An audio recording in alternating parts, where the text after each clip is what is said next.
경찰이 정치권 인사들의 통일교 금품 수수 의혹과 관련해 전방위 압수수색에 나서면서 첫 강제 수사에 착수했습니다. 오늘 오전 10여 곳에 대해 압수수색 영장을 집행했는데 압수수색 대상엔 민중기 특검팀도 포함됐습니다. 지난 6월 수사를 개시한 내란 특검팀이 오늘 180일간의 대장정을 마무리하고 수사 결과를 발표했습니다. 내란 특검이 결론 내린 비상계엄의 배경은 무엇이었을까요? 주요 사건 사고 소식 손수호 변호사와 함께 짚어보겠습니다. 어서 오세요. 안녕하십니까? 네, 안녕하세요. 네.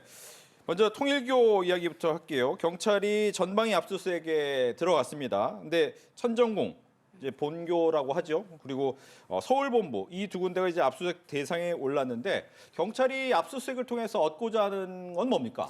네, 지금 경찰 수사는 이 사건의 진실을 파악하고 또한 필요한 경우에 형사처벌로 이어가기 위해서 압수수색을 진행을 하고 있는데요.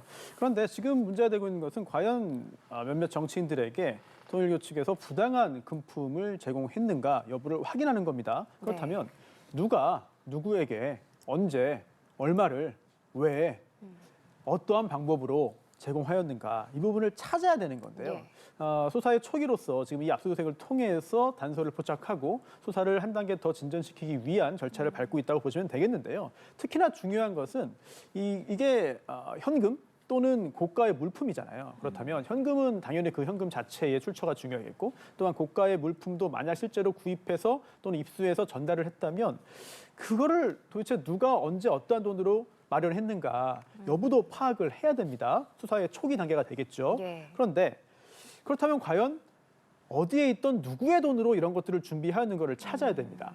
그것 중에 또 중요한 게 이미 이 사건 관련해서 관련자들에 대한 통신 내역들은 별도의 방법을 통해서 이미 확인을 했을 거예요. 또는 지금 하고 있을 겁니다. 또 하나 중요한 게 계좌 거래 내역 역시 마찬가지로 이번 압수수색과 별개로 확인 작업을 하고 있을 겁니다. 또는 이미 착수했을 겁니다.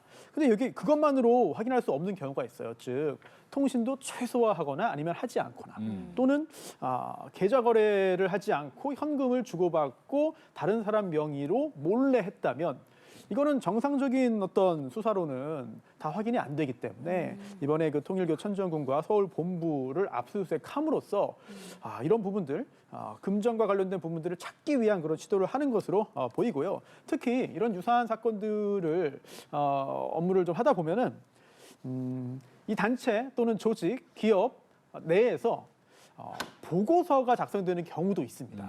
또는 회의를 한 다음에 회의록이 작성이 되거나 아니면 누군가 업무 지시를 하면서 그 지시사항을 작성하고 또는 메모한 경우들이 있거든요. 이런 것들이 어딘가에 종이문서 형태로 존재할 가능성이 있다. 이런 것들을 찾는다면 수사기관 입장에서는 한층 더 수사에 속도를 낼 수가 있을 것으로 보이고요. 물론 존재하는지 여부는 해봐야 되는 거니까요. 제가 알 수는 없습니다. 그리고 또 이렇게 자금을 마련한 다음에 누가 구체적으로 이러한 일들을 준비했으며 시행했는가를 보여주는 내부 문건이 있을 가능성이 있어요. 그리고 또 이런 금품들을 제공했다고 가정해 보겠습니다. 그렇다면 제공한 후에 사후 반응, 또 그 후에 목적했던 바가 어떻게 진행이 되었는지 만약 금품만 제공되고 금품 받은 다음에 목적한 일이 진행되지 않을 경우에는 압박을 해라라든지 또는 만나서 다시 한번 부탁을 해라라든지 또는 부족한지 알아봐라라든지 이런 대화가 문건으로 남아있을 가능성이 있거든요. 이런 것들을 수사기관이 찾기 위해서 이번 압수수색을 10곳 가까이 좀 된다고 하죠. 대상이. 굉장히 강하게 전방위로 압수수색을 하고 있고요. 하지만 이 압수수색 결과 어떻게 나올지는 알 수가 없습니다. 그리고 성과를 낼 수 있는 그런 단서가 나올 가능성도 있고 또는 그렇지 않고 오히려 혐의 사실이 드러나지 않을 가능성도 있기 때문에 이번 경찰의 압수수색 결과가 어떻게 나올지를 좀 더 관심 있게 지켜봐야 되겠습니다. 또 한 가지 눈길을 끄는 게 이 압수수색 영장의 내용입니다. 앞서 피의자로 입건된 전재수 의원, 임종성 전 의원 그리고 김규현 전 의원뿐만 아니라 한학자 통일교 총재랑 윤용호 전 통일교 세계본부장도 압수수색 대상에 포함이 됐고 동시에 피의자로 적시가 됐더라고요. 이들까지 피의자로 적시한 이유는 뭘까요? 네, 우선 압수수색 대상이 됐다고 해서 무조건 다 피의자가 되는 건 아니에요. 그래서 단순 참고인이거나 또는 경우에 따라서는 피해자인 경우에도 압수수색의 대상이 되기도 합니다. 왜냐하면 자발적으로 증거를 제출을 받아서 압수할 수 있죠. 이미 제출 후에. 하지만 그렇게 하기보단 다른 방법을 통해서도 할 수가 있는 것인데 지금 이 사건의 경우에는 어제 한학자 총재 등이 이 압수수색의 대상이기도 하면서 또한 동시에 피의자로 입건까지 됐습니다. 예. 그렇다면 일단 지금 상황에서 경찰이 이들도 역시 범죄를 저질렀다라고 판단을 하고 있는 것인데요. 그렇다면 중요한 것은 어떤 혐의인지를 봐야 됩니다. 지금 현재 문제가 되고 있는 것은 네. 우선 뇌물죄 성립 가능성이 있죠. 또는 뇌물죄가 아니더라도 정치자금법 위반 가능성이 있습니다. 물론 이거 전부 다 부당한 금품이 오고 갔다는 것을 전제하는 건데요. 만약 그렇다면은 조금 전에 말씀드린 이 두 개의 범죄는 금품을 받은 사람만 처벌받는 게 아닙니다.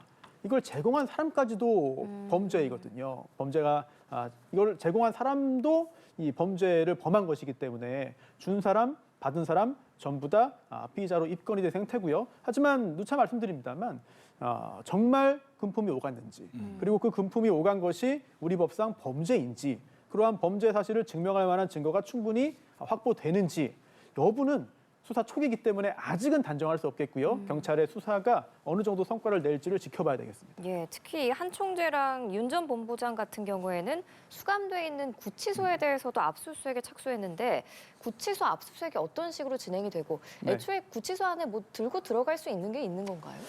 이 부분도 중요한데요. 일단 예. 구치소 압수수색이라고 한다면은 크게 두 가지로 볼 수 있어요. 첫 번째는 정말 구치소를 압수수색하는 예. 겁니다. 이 행정기관인 구치소를 압수수색하는 경우가 있어요. 그런데 그게 아니라 지금 이 사안의 경우에는 더 중요한 것은 구치소의 수용 거실이라고 하죠. 예. 구치소의 방이라고 이해하시면 되겠습니다. 그 방 안을 수색하는 경우가 있습니다. 그리고 수색한 후에 발견되면 압수를 하는 건데요. 왜냐하면 이 구속이라고 하는 것이 단순히 이제 거주지를 제한하는 것뿐만 아니라 디지털 기기를 사용할 수가 없습니다. 예. 그러다 보니 이 사안에 대응하기 위해서 변호사도 만나고 또 관련자도 만나고 본인도 준비를 하고 억울한 점이 있으면 호소하기 위해서 준비도 하고 또한 뭔가 감출 것이 만약에 존재한다면 어떻게 감출 것인가 논의도 하고 시행도 하죠. 그런데 이게 전부 다 머릿속에 남아있을 수는 없거든요. 어딘가에 메모가 되어 있을 가능성이 있습니다. 그리고 또 접견도 합니다만 접견 시에 문서를 전달하는 것도 굉장히 엄격하게 제한이 돼요. 그리고 편지도 자유롭게 주고받을 수 있는 것이 원칙입니다만 이 편지의 내용을 통해서 이 범죄 사실을 포착할 가능성도 있거든요. 그러다 보니 이 수용 거실 안에 있는 소지품들 중에서도 특히 문서들 또는 가지고 있는 여러 기록 중에 메모를 옆에다 했을 가능성도 있거든요. 이런 것들을 찾는다면은 경찰 입장에서는 범죄 사실에 한층 더 다가설 수 있을 것이기 때문에 그런 가능성을 염두에 두고 이 구치소 수용 거실 내에 있는 물품에 대해서도 압수수색을 진행을 하는 것이고요. 그리고 또 하나는 뭐 일반적인 경우는 아닙니다만 면회라고 이해하시면 되겠죠. 예. 접견을 하잖아요. 구속돼 있는 피의자에게 뭐 지인이든 회사 동료든 가족이든 와서 접견을 합니다. 그러면 변호사가 접견하는 것은 그 내용 자체를 뭐 녹음하거나 할 수가 없습니다만 일반 접견의 경우에는 누가 언제 왔는지 다 메모하고 그 내용까지도 다 녹음이 됩니다. 그러다 보니 혹시라도 그 과정에서 뭔가 의심할 만한 정황이 있는 것이냐 이런 것들도 확인하기 위해서 노력을 할 것으로 보이고요.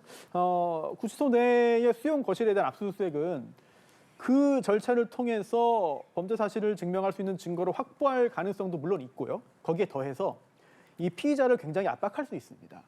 구치소까지 들어와서 가지고 있는 것들을 다 가져간다면 그렇지 않아도 구속된 상태에서 심리적으로 압박되고 위축되고 불안한 심리인데 여기에 더해서 언제 또 나올지 모른다. 그렇다면 그때는 모든 것을 다 가져갈 수 있다. 그러면 구속된 상태에서 이 수사에 대응함에 있어서도 상당한 현실적인 제약, 심리적인 차질이 생길 수 있거든요. 이런 것까지도 수사기관이 종합적으로 노리고 절차를 진행한 것으로 짐작됩니다. 네. 이제 앞서 특검이 이 천정궁 압수수색을 했는데 한 현금으로 한 280억 원 정도 든 개인 금고 한학자 씨의 개인 금고를 확인했는데 추가 조사는 하지 않았다. 근데 이 부분도 다시 관련돼서 수사를 할 가능성은 있습니까? 가능성이 있지 않을까 싶어요. 우선 현찰 128억이면은 네. 좀 잘 상상이 안 가네요. 네, 어마어마합니다. 어마어마한 돈이죠. 어마어마합니다. 이게 또 개인 금고라고 했잖아요. 그래서 물론 돈이 많으면 뭐 280억도 가지고 있을 수 있겠죠. 그런데 이게 계좌가 아니라 이 금고의 현찰 형태로 있었다. 또는 기타 현찰이 제가 정확히는 모르겠습니다만 뭐 외화 보통 이런 경우에 외화로 가지고 있는 경우도 있고 또는 뭐 채권도 있고 여러 가지 가능성이 있잖아요. 네. 이런 것들 일반적이진 않습니다. 음. 그렇다 보니 과연 이 돈이 어디서 나온 것이냐 이거를 확인해야 되는데요. 물론 종교 단체에서 가장 상위에 있고 네. 또 절대적인 지도력을 가지고 있습니다만 종교 단체의 자금과 개인의 자금은 엄연히 법적으로는 별개입니다. 따라서 이 280억 원이 정말 순수하게 개인의 돈이냐 아니면 그 과정 개인이 가지고 가게 된 과정에서 뭔가 횡령이라든지 기타 범죄가 개입되지는 않았을까 등도 따져야 되는 것이고요. 또한 더 중요한 것은 이 돈을 왜 가지고 있었냐. 즉 그동안의 정관계 인사들에게 로비 자금으로 이 현찰을 티 안 나게 쓴 거 아니냐. 또는 앞으로 계속해서 그렇게 활용하기 위해서 이 거액을 보관하고 있던 거 아니냐라는 의심을 할 수 있겠죠. 물론 의심 차원이고 또한 이러한 의심을 뒷받침할 만한 물증이 나오는지는 별개의 얘기가 되겠습니다만 개인 금고에 280억 원 현찰이 있다면은 이거는 아주 이례적인 일이기 때문에 수사기관에서도 이 부분을 그냥 넘어갈 수는 없을 것이고요. 좀 전에 말씀드린 것 같은 주요 정치인들에 대한 금품 제공 의혹이 현재 수사 대상이기 때문에 이 280억 개인 금고 역시 같은 취지에서 함께 수사가 진행될 수밖에 없을 것으로 보입니다. 예, 현재 이제 피해자로 입건된 정치권 인사 3명 중에 가장 주목받는 인물이 해수부 장관직 사퇴한 전재수 의원인데 한 언론이 전 의원이 이전에 통일교 행사에 참석한 거 아니라는 의혹에 대해서 보도를 했고 오늘 전 의원이 이에 대한 반박 입장을 냈습니다. 상당히 구체적으로 알리바이를 댔는데 이게 수사 과정에서 통할까요? 자, 이 부분은 굉장히 중요하고요. 예. 또 짚어볼 부분들이 굉장히 많습니다. 우선 출발은 어떻게 하면은 기소를 해서 어떻게 하면은 유죄 판결이 나오느냐 그 기준이잖아요. 증거가 필요합니다. 그리고 합리적인 의심의 여지가 없을 정도로 유죄의 확신을 가질 정도의 증거에 의한 증명이 필요합니다. 그렇게 자신이 있어야 또 기소를 하겠죠. 일반적으로는요. 망신 주기식의 기소가 아니라면 그러한 증거가 포착되어 있다고 믿어야 기소를 할 수 있을 겁니다. 그런데 뭐 가정을 해볼게요. 뇌물 또는 정치자금법 관련된 그 위반 혐의가 있다면 이건 좀 특수성이 있어요. 즉 누가 재산의 목격자가 있지 않을 가능성이 큽니다. 또 계좌 거래를 하지 않았을 가능성도 큽니다. 또 누군가 몰래 녹화하거나 녹음을 하지 않았을 가능성도 큽니다. 그렇다면 증거가 도대체 뭐가 있겠느냐. 두 사람이 만나서 주고받았다면 다른 사람은 아무도 모를 가능성이 있어요. 예. 그리고 증거 없다라고 하면은 일반적인 기준에서 볼 때 형사처벌을 피할 수 있는, 운 좋게 피할 수 있는 가능성도 배제할 수 없거든요. 이거는 성범죄도 큰 틀에서는 비슷하다고 볼 수 있습니다. 가해자, 피해자만 단둘이 은밀한 장소에 있었는데 누가 보았을 것이냐. 그러다 보니 목격자가 없는 상황에서 이 둘 중에 한 명이 그러니까 공여자가 되겠죠. 준 사람이 아주 구체적으로 아주 일관되게 진술을 하고 여기에 대해서 반박을 하지 못한다면 이게 유죄 판결이 나올 가능성이 있습니다. 이게 범죄의 특성이 그렇기 때문인데요. 그렇다 보니 사실상 이게 법적으로는 아니고 사실상입니다. 사실상 저 안 받았습니다. 를 그 혐의를 받고 있는 피의자 또는 피고인이 스스로 밝혀야 되는 그런 법 현실이 있어요. 수사의 현실 또 재판의 현실이 되겠죠. 이거는 현실적인 측면을 말씀드리는 겁니다. 그러다 보니 누구 말이 더 만죄를 따져야 되는데 줬다고 하는 사람 말을 더 믿을 만하냐 아니면 아닙니다. 저 안 받았습니다. 저 사람 거짓말하는 겁니다. 라고 하는 그 말을 믿어야 되는 것이냐. 이걸 따지다 보니 조금 전에 말씀해 주신 그 통일교 행사 참석 여부 있잖아요. 그 날짜. 그게 중요하게 되는 겁니다. 왜냐하면 반박을 하고 저 안 받았습니다라는 하는 입장에서는 그래서 언제 줬다는 거예요? 그래서 왜 줬다는 거예요? 어떤 방법으로 줬다는 거예요? 이거 뭐 현찰이에요? 쇼핑백에 담았어요? 아니면 뭐 음료수병에 담았어요? 아니면 뭐 자연강장제 박스에 담았습니까? 이런 것들 또는 그때 식당이었습니까? 또는 그때 메뉴가 뭐였어요? 그때 조명이 어땠어요? 날씨가 어땠어요? 분위기 어땠어요? 등등등 다양한 것을 통해서 어제 혐의를 벗어나야 되는데요. 그 중에 하나가 날짜입니다. 물론 저 돈 줬습니다라고 하는 측에 주장하는 측에서 정확한 날짜와 시간을 항상 특정해야만 하는 건 아닙니다. 예. 그래서 나중에 보니까 며칠 좀 오차가 있어요. 착오가 있었는데요. 하지만 다른 거 보면 믿을 수 있죠라고 유죄 판결 나오는 경우가 있거든요. 그런데 중요한 것은 물론 이게 지금 윤 전 본부장이 얘기한 게 아니라 한 언론의 보도잖아요. 네. 그런데 통일교 행사 날을 콕 찍어서 그날 만났다라는 건데 그렇다면 이거는 전재수 의원 측에서는 방어하는 게 상대적으로 용이합니다. 왜냐하면 저 그날 갔다고요? 저 그날 안 갔습니다. 그날 만났다고요? 저 그날 안 만났습니다. 라고 한다면 상대방의 주장의 신빙성을 굉장히 크게 떨어뜨릴 수가 있거든요. 오히려 날짜를 특정해 주는 게 그렇습니다. 더 용이한 거네요. 네, 물론 이게 윤 전 본부장의 진술이 아니라 한 언론사의 보도 내용이기 예. 때문에 이것만 가지고 그날 저 안 만났습니다. 그날 거기 안 갔고요. 다른 행사 있었습니다라는 사진을 공개했는데요. 그것만으로 곧바로 혐의를 다 벗을 수는 없겠습니다만 만약 윤 전 본부장이 뭐 본인도 부인합니다만 특검에서 구체적인 당시의 금품 제공 당시의 정황을 진술을 했다면 예. 그리고 그 진술 내용을 하나하나 반박할 수 있다면 전체적으로 윤 전 본부장의 진술의 신빙성이 떨어질 수 있거든요. 이런 부분들은 전재수 의원 측에서 충분히 알고 있을 것이고요. 그 진술 내역을 빠르게 확보를 해서 거기에 대해서 반박할 수 있는 자료를 준비하는 것이 이제 전재수 의원 측이 해야 되는 가장 중요한 방어 작업일 것으로 보입니다. 네. 추가 질문을 드리면 이제 혐의 부분인데 아마 이 공소시효 때문에 얘기가 좀 많았잖아요. 정치자금 수수라면 한 7년 정도라서 이제 거의 끝나간다. 근데 전재수 의원 같은 경우에는 뇌물 혐의가 지금 포함이 됐다는 것은 그 부분에 대해서 경찰이 어느 정도 생각이 있다, 수사한 부분이 있다 이렇게 봐야 됩니까? 수사 초기이기 때문에 네. 뭔가 충분히 그렇게 뇌물죄로 인정할 만한 부분이 상당히 있어서 진행하는 것은 아닌 것 같아요. 우선 이 사건 이첩받은 지가 얼마 안 됐잖아요. 그러다 보니 윤 전 본부장의 최초 진술이 사실이라면 그 부분은 뭐 한일 해저 터널이라든지 기타 뭔가 대가가 있지 않겠냐, 부정한 청탁이 있지 않겠냐 이런 부분들을 봐서 그렇다면 뇌물죄도 적용될 수 있다. 라고 현재는 그 정도 수준으로 보이고요. 그렇기 때문에 만약 증거가 나오지 않는다면은 뇌물죄로는 적용할 수 없고 기타 이제 정치자금법 위반으로 가야 되는데 그렇다면 또 공소시효 문제가 또 걸리거든요. 이런 부분들 경찰 입장에서도 여러 가지 고민들을 할 텐데요. 뇌물을 증명할 만한 부분이 지금 있어서 뇌물죄 혐의를 적용했다기보다는 일단 사건 이첩 받았는데 그 자료만 보자면은 뇌물죄도 충분히 적용할 수 있다고 보았으니 일단은 혐의를 두고 수사를 진행하되 추후에 나오는 증거에 따라서 어떤 혐의를 구체적으로 적용할지가 달라질 테고요. 또 지금 현재 규정상 기소는 또 검사가 하는 거 아니겠습니까? 뭐 만약 현재 뭐 특검법이 통과돼서 특검이 할 가능성도 배제할 수는 없지만 지금은 검찰이 이제 해야 되니까요. 검찰이 또 기소할 때는 경찰과 다른 법 적용을 할 가능성도 있습니다. 네.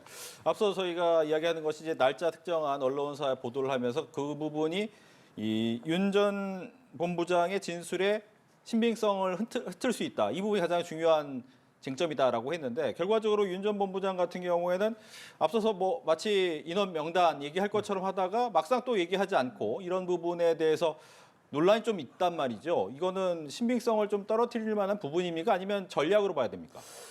전략이라고 보기에는 다소 납득하기가 어려워요. 그리고 이런 전략이 무엇인지 잘 모르겠습니다만 뭔가 엄청나게 큰 걸 내가 알고 있고 이거를 공개할 가능성을 내비치면서 뭔가 본인에 대한 선처를 구하거나 또는 더 이상 강력한 어떤 수사가 진행되지 않도록 막기 위한 목적이었다면 이거를 공개적으로 구체적으로 얘기하기보다는 제3의 경로를 통해서 물밑 협상을 하는 것이 훨씬 유리하지 않았을까 싶은데 이거 너무 공개했거든요. 그러다 보니까 그 후에 전면적으로 입장을 바꾸어서 전 그렇게 진술한 적 없다라는 입장인데 이게 도움이 안 될 것 같습니다. 즉 특검에서 이러저러한 진술을 한 건 사실이지만 그 의미는 사실 이러저러합니다라고 해명을 하거나 아니면 다소의 오해가 있고 와전입니다라고 하면 모르겠는데 굉장히 전면적으로 입장을 바꿔버렸거든요. 그렇다면 적어도 둘 중에 하나는 거짓말 아니냐. 최초에 했던 진술이 거짓말이든 아니면 처음에 특검에선 제대로 털어놨습니다만 그 후에 아차 싶어서 또는 의도한 대로 흘러가지 않아서 뭔가 말을 수습하고 뒤집는 과정이었느냐. 어떤 쪽이든 윤여호 전 본부장에 대해서는 도덕적인 비난뿐만 아니라 사법적인 측면에서도 신뢰할 수 없는 인물이라는 그런 판단이 내려질 수밖에 없거든요. 다소 이 최근에 있었던 이 발언과 그 후의 수습 과정이 상당히 좀 거칠었다. 그리고 법적으로 본인에게 아주 유리한 부분으로만 흘러가지는 않을 가능성이 높다. 이런 생각이 듭니다. 예, 알겠습니다. 한편 내란 특검팀이 180일간의 대장정에 마침표를 찍었습니다. 과연 윤 전 대통령이 도대체 왜 비상계엄을 선포했는지 그 배경을 두고 의문이 계속돼 왔는데 수사를 이어온 특검팀의 결론이 반대자 그리고 반국가 세력 제거랑 사법 리스크 때문이었다 이렇게 밝혔거든요. 오늘 오전 브리핑 어떻게 들으셨나요? 큰 충격을 좀 받았습니다. 조은석 특검이 초기에 밝혔죠. 사초를 쓰듯이, 즉 역사적인 기록을 남기듯이 수사하겠다라는 말을 했고 또 백서도 남길 예정이라고 입장을 밝혔는데 발표하는 내용을 보면서 굉장히 좀 참담하다 이런 생각이 좀 들었고요. 예. 그리고 실제로 그런 일이 벌어졌다면 이거는 대한민국 역사에서 아주 충격적인 일일 수밖에 없다라는 생각이 듭니다. 그리고 또 좀 전에 진 의원님께서 말씀하신 그런 부분 있잖아요. 정치적 반대 세력을 제거하고 권력을 독점 유지하기 위한 것이었다라는 이런 목적 부분. 사실 저는 작년 비상계엄 선포된 그 시점에 도대체 왜 했을까? 그리고 왜 오늘이었을까? 그리고 왜 그 시간이었을까?라는 의문점을 가졌습니다. 그리고 저뿐만 아니라 뭐 진행자분들도 마찬가지고 지금 방송 보고 계신 많은 시청자분들도 저와 같은 생각을 했을 거예요. 물론 이거는 경고성 계엄이었다. 또 야당의 의회 폭거에 항거하는 의미였다. 일종의 계몽령이었다라는 그런 주장을 지금도 하시는 분도 물론 계십니다만 그런 생각은 또 존중하고요. 하지만 이 특검의 수사 결과를 보자면은 그럴 가능성보다는 실제로 이제 자신에게 반대하는 당시의 야당이라든지 야당 정치인들을 적대시하고 그리고 또 제거해서 자신이 선출된 권력이잖아요. 임기는 5년입니다. 그런데 그러한 권력을 독점하고 임기에 제한받지 않고 더 유지하기 위한 목적이었다고 특검은 판단을 했고요. 그러한 근거들도 여러 가지를 설치를 했죠. 그런데 오늘 입장 발표는 사실 시간이 길지 않았기 때문에 아주 핵심적인 부분을 요지만 이야기한 것으로 보이고요. 추후에 재판을 통해서 확인되는 부분들이 있지 않겠습니까?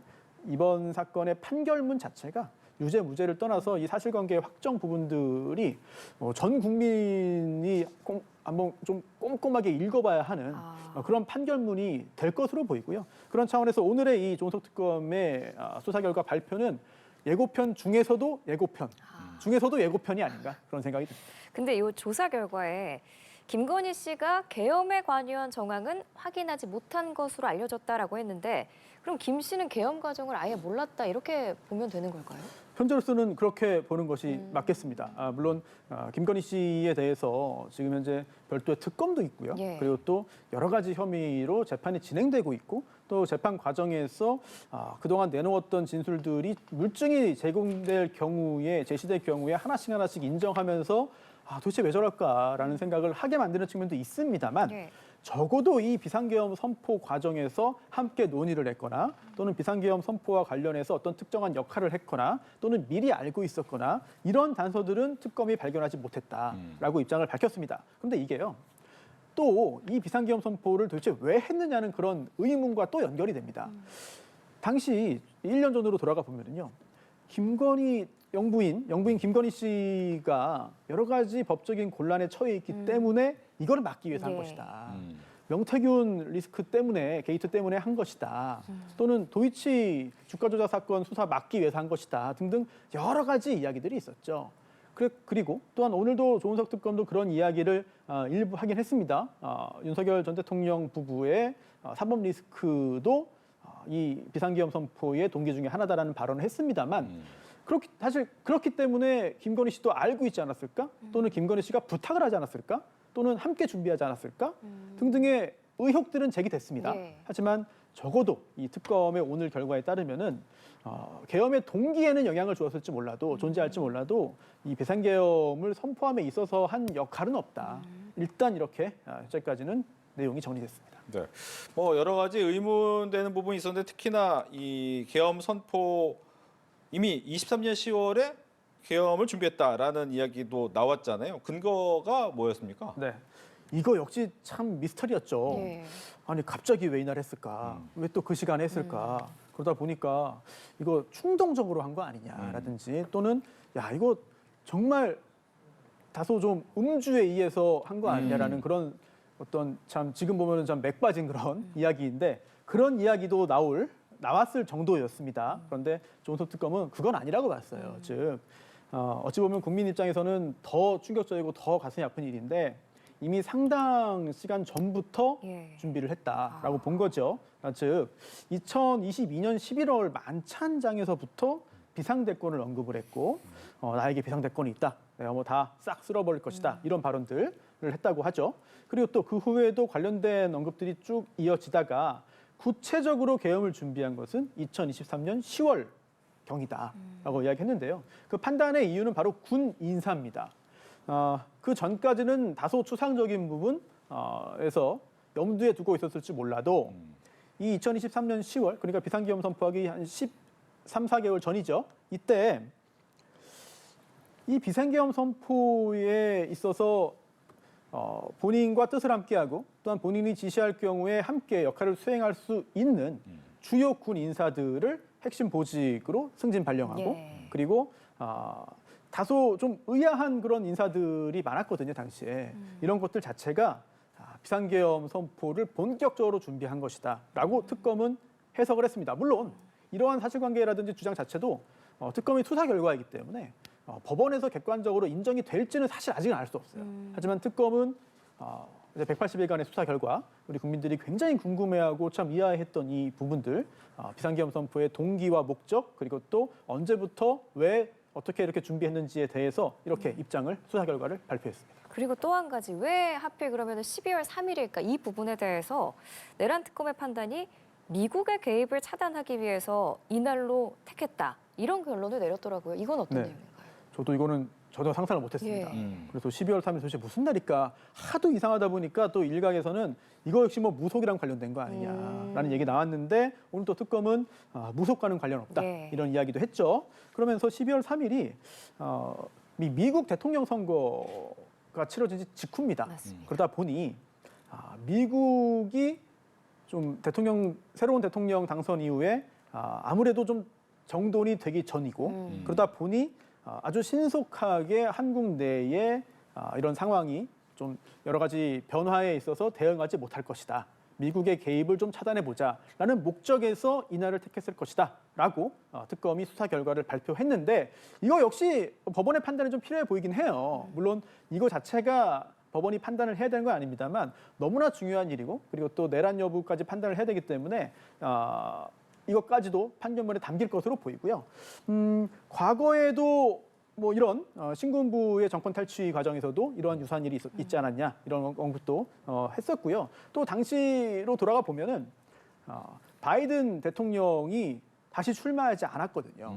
그러다 보니 민주당이 집권을 해도 차기 대통령은 바뀌는 거고 그리고 트럼프가 당선이 되면은 한 번 쉰 다음에 다시 대통령이 되는 것이기 때문에 집권당이 바뀔 예정이 되는 것이고 결국은 누가 당선되더라도 바이든이 재선되거나 아니면은 대통령 선거가 없는 기간에 비해서는 좀 더 혼란스럽지 않겠느냐 이런 부분까지도 고려했다라고 특검이 수사 결과를 발표했습니다. 네, 앞서 이제 비상계엄 시기가 그 전부터 이루어지고 있었다, 준비하고 있었다라고 얘기를 하면서 또 이제 말씀해 주셨다시피 국방장관의 교체가 좀 결정적인 것 같다라는 얘기가 있었잖아요. 근데 보니까 신원식 전 장관이 계엄에 반대를 했다는 진술이 결정적인 근거냐라는 부분입니다. 여기에 대한 이야기도 듣겠습니다. 네, 작년 이맘때로 돌아가 보면은 이 신원식 국방장관이 자리에서 물러나고 물론 완전히 야인이 된 건 아닙니다만 다소 의아한 인사가 있었거든요. 그러면서 후임자가 누구였냐? 바로 김용현 국방부 장관이었는데 그 전에 이제 경호처장이었습니다. 네. 그러다 보니 물론 국방부 장관을 할 만한 이력이 있고 경력이 있습니다만 경호처장을 하다가 국방부 장관으로 가는 것 자체가 다소 의아했습니다. 그러다 보니 당시에도 그 인사가 뭔가 이상하다. 뭔가 다른 목적이 있는 거 아니냐라는 생각을 했고요. 또 일각에서는 이런 계엄까지는 아니더라도 좀 이상하다는 지적을 했는데 그뿐만 아니라 아니 너무 자기 사람만 챙기는 거 아니냐. 경호처장까지 시킬 정도로 최측근이고 가장 가까운데 국방부 장관까지 시키는 건 좀 이상하다라는 지적까지는 있었는데 네. 이게 비상계엄 준비일 거라고는 많은 사람들이 사실 짐작을 하지 못했죠. 그리고 신원식 당시 국방부 장관이 상당히 구체적인 내용들을 이야기했습니다. 그러면서 이 비상계엄 선포라든지 이런 얘기를 듣고는 즉각적인 어떤 부정적인 입장을 밝혔고 또 그 결과 국방부 장관직에서 내려오게 된 것이다. 사실 그동안 언론 보도를 통해서 알려진 여러 가지 내용들을 종합해 보면은 어느 정도는 사실에 부합하는 측면이 좀 상당히 많이 있는 것 같고요. 이제 신원식 당시 국방부 장관이 만약에 여기에 동조하고 합세했다면 국방부 장관직에 계속 있었을 수도 있어요. 네, 하지만 당시 부정적인 입장을 표했기 때문에 사실상의 경질에 가까운 그런 인사 이동이 있었고 후임 김영현 국방부 장관이 진두지휘를 해서 이런 비상계엄 선포에서 중요한 역할을 수행했고 현재 내란 중요임무종사 혐의로 기소돼서 재판을 받고 있죠. 예. 그리고 상당히 뭐 이제 선고가 또 임박한 상황이기 때문에 과연 내란죄 인정될지 형량이 어떻게 될지 여부까지도 법적으로도 굉장히 중요한 상황입니다. 네, 그리고 일각에서는 또 조희대 대법원장이 계엄에 동조했다는 의혹을 제기하기도 했는데 특검 조사 결과 조희대 대법원장 그리고 천대엽 법원 행정처장 등에 대해서는 무혐의 판단을 내렸어요. 계엄에 동조하지 않았다 이렇게 본 거죠. 그렇습니다. 고발이 있었기 때문에 수사가 진행이 됐고요. 하지만 사실 이 의혹의 최초 시작이 어떤 거냐면은 대법원에서 이 계엄사 지시와 또 비상계엄 매뉴얼에 따라 가지고 향후 대응 방안을 마련할 것이다. 뭐 이런 대법원 발 보도가 나왔는데 그게 비상계엄 선포된 지 몇 시간 지나지 않은 이제 날짜는 바뀌었죠. 12월 4일 자정을 조금 지난 0시 46분입니다. 그러다 보니 그때 혹시 이 조희대 대법원장 등이 다 미리 회의를 해서 논의를 해서 이거 다 결정을 한 거 아니냐. 그렇다면 비상계엄에 이거 동참한 거다라는 취지의 주장인데요. 예. 하지만 이번에 특검이 조사한 바에 따르면 시간적인 순서가 좀 다르다는 거예요. 즉 조금 전에 말씀드린 그 대법원 발 보도가 0시 46분이거든요. 그런데 조희대 대법원장이 그때 대법원 청사에 도착을 한 게 0시 40분이었고요. 또 천대엽 법원행정처장은 0시 50분이었습니다. 도착한 시간이. 그렇다면 이 두 사람이 주재한 회의에서 여러 가지 논의를 하고 이 언론에 보도된 것 같은 그런 내용들을 이제 결정을 했겠느냐. 이게 물리적으로 앞뒤가 맞지 않는다라는 취지의 판단을 특검이 내렸습니다. 그리고 또 그 외에도 이 계엄사에서 대법원 실무자 파견 요청을 했습니다. 근데 여기에 대해서도 대법원이 그걸 거부 의사를 밝혔다고 확인을 했습니다. 그렇다면 조희대 대법원장과 천대엽 법원행정처장이 이 불법적인 비상계엄 선포에 동조했거나 가담했거나 역할을 수행했다는 그런 부분은 혐의 없다라고 보고 이번에 입장을 밝혔습니다. 네.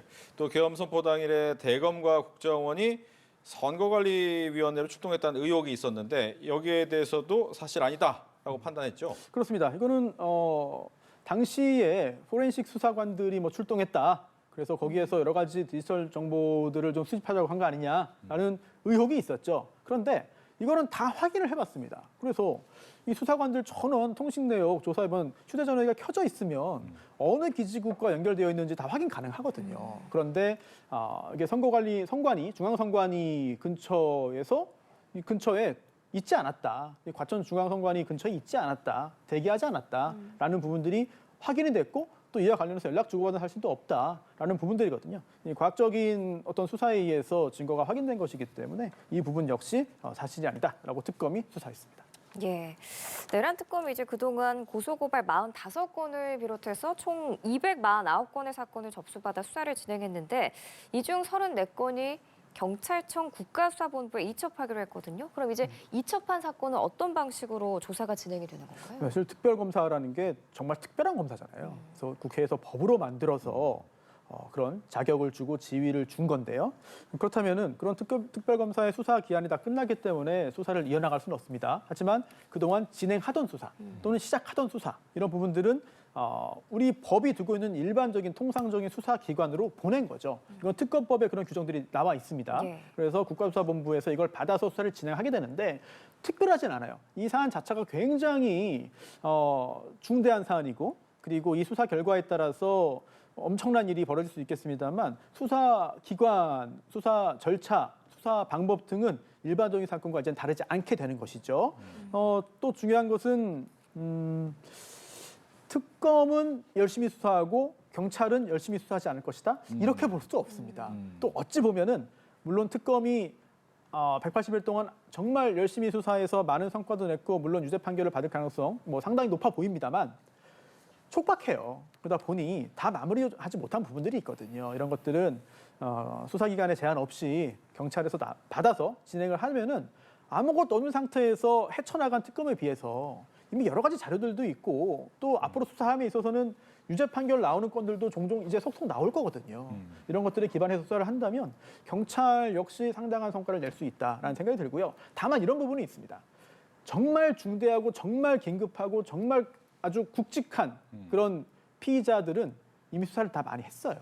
그리고 또 재판으로 또 보냈습니다. 그렇다면 지금 마무리되지 않은 부분들은 상대적으로 중요도가 떨어지거나 또는 상대적으로 수사의 막바지 부분에 좀 부각되었거나 이럴 수는 있거든요. 이런 부분들 경찰이 다 종합적으로 판단해서 만약 이 사안에 대해서 수사를 제대로 하지 않는 듯한 어떤 의문이 생긴다면은 네. 이 부분은 또 감당하기 힘들거든요. 네, 최선을 다해서 수사를 당연히 할 것이고요. 국민들께서는 경찰의 수사를 지켜보시면 될 것으로 보입니다. 예, 뭐 시간은 다 돼가지만 이 질문은 안 할 수가 없어서 노상원 전 사령관 1심 선고 얘기하겠습니다. 뭐 오늘 선고가 나올 텐데 일단 뭐 선고 쟁점을 좀 짧게 설명해 주면서 네네, 네. 징역 3년 구형했잖아요. 뭐 네. 어떤 판단이 나올까 네. 예상까지 해주시면 좋겠습니다. 네, 징역 3년을 구형했기 때문에 이거 왜 이렇게 낮냐라는 그런 의문이 있었습니다만 네. 이번에 재판을 받고 선고를 받는 거는 개인정보보호법 그리고 또 이제 불법적인 금품 받았다 이런 부분이거든요. 그렇기 때문에 앞으로 정말 본류라고 할 수 있는 이 내란 비상계엄 선포의 그 내란 인정 여부 그리고 또 여기에서 어떤 역할을 했는지 여부는 앞으로 또 남아 있어요 재판이. 그래서 이런 부분들을 분리해가지고 보시면 될 것으로 보이고요. 또 내란을 사전에 준비한 것은 굉장히 중대한 범죄거든요. 네. 그리고 이 비상계엄 선포 전에 있어서 이런 개인 정보들을 이제 유출한 것들도 아마도 오늘 유죄 판결이 선고된다면 형량도 굉장히 중요할 것으로 보이고요. 또한 그 형량을 선고한 그 이유 법원이 준엄하게 꾸짖을 가능성이 있습니다. 이런 부분들까지도 앞으로의 법원의 판단을 가늠해 볼 수 있는 중요한 국면이라고 생각됩니다. 이게 이제 내란 특검이 기소한 재판 중에 가장 먼저 선고가 네. 나오는 재판이잖아요. 오늘 내란 특검이 또 수사를 종료했는데 뭐 그 성적표 중에 일부라고 볼 수도 있을까요? 그렇습니다. 하지만 이게 본 시험은 아닌 것 같아요. 즉 내란 특검이 수사를 하다가 이 노상원 전 사령관에 대해서 이제 나온 부분들 수사를 한 건데 예. 사실 핵심적인 부분은 내란죄 혐의잖아요. 그러다 보니 물론 사전 준비 작업으로 평가는 될 수 있겠습니다만 그 후에 앞으로 나오는 한덕수 전 국무총리라든지 김영현 전 장관 이 부분 선고부터 어찌 보면 본 시험이 아닐까 생각됩니다. 네, 알겠습니다. 오늘 사건 현장 여기까지 듣도록 하겠습니다. 손수호 변호사와 함께했습니다. 말씀 잘 들었습니다. 네, 고맙습니다.